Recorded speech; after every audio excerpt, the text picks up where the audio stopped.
रत्नागिरी जिले में इस वर्ष मछली उत्पादन में 3,396 मीट्रिक टन की बढ़ोतरी दर्ज की गई है। वर्ष 2024-25 में कुल उत्पाद 71,303 मीट्रिक टन तक पहुंच गया है, जबकि 2023-2024 में यह 67,907 मीट्रिक टन था। 2023-24 मध्ये एकूण मत्स्य उत्पादन झालं 67,907 मीट्रिक टन। 2024-25 मध्ये 71,303 टन, जवळजवळ 3,396 मीट्रिक टन वाढ झालेली आहे। ड्रोनच्या बाबतीत एकूण आपण आतापर्यंत 9 ड्रोनची कार्यवाही आपण 9 जानेवारी 2025 पासून सुरू केली।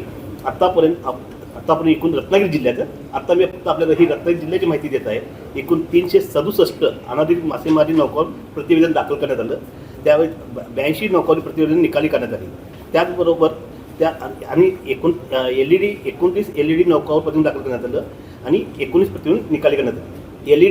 LED पासून LEDच्या नौका होत्या त्यापासून 90,40,000 इतकी दंड वसूल करण्यात आला आणि जे अनाधिकृत मासेमारी होती त्याच्याकडून 31,19,000 इतका दंड वसूल करण्यात आला। मी इतकं सांगू इच्छितो, मच्छीमारांचा परतावा आमच्याकडून डिसेंबर 24 अखेर पूर्ण झालेला आहे। काही जिल्ह्यांचा जानेवारी आणि फेब्रुवारी 24-25 अखेर देखील पूर्ण झालेला आहे आणि ह्या इथून पुढं मत्स्यमारांचा परतावा त्या वर्षीच होईल, कारण पूर्वीची कुठलीही आता आमच्या थकबाकी शिल्लक नाही।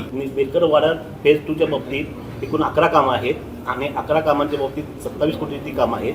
ही कामांच्या बाबतीत टेंडर प्रोसेस सुरू आहे। येत्या 10 ते 15 दिवसात टेंडर प्रोसेस पूर्ण झाल्यानंतर ते देखील काम आम्ही लवकरात लवकर चालू करणार आहोत आणि टप्पा 2ची कामं पूर्ण करणार आहोत। आता मत्स्य उत्पादन वाढ बनण्याचं मुख्य कारण की ज्या LED नौकांच्या ज्या कारवाई केल्या आणि ड्रोनद्वारे आम्ही जी कारवाई 9 जानेवारीपासून सुरू केली, त्या ड्रोनद्वारे आणि LED नौका ज्या 12 नॉटिकल माइलच्या आत येत होत्या, ह्या सगळ्यांच्या ज्या कारवाई करत गेलो त्या कारवाईमुळे मत्स्य उत्पादन वाढण्यास मदत झाली।